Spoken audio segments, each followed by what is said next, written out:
என்னப்பா வேணும்? குட்டி பிள்ளைக்கு பால் வேணுமா? பால் குடிக்க போறீங்களா?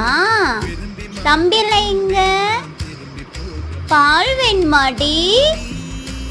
அக்கா கிட்ட பால் கேக்குறீங்களா? அக்கா கிட்ட பால் எப்படி கேட்பீங்க பட்டு? ஐயோ அம்மா, பால் வேணுமா கொம்ப குட்டிக்கு? பால் அக்காட்ட கேட்க போறீங்களா?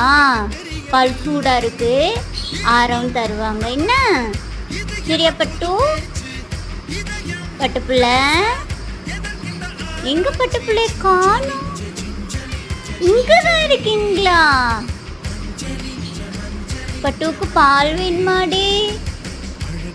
பட்டு உன் மணி நான் கழட்டிக்கிட்டுமா? மணியை கழட்டிக்கிட்ட பட்டு?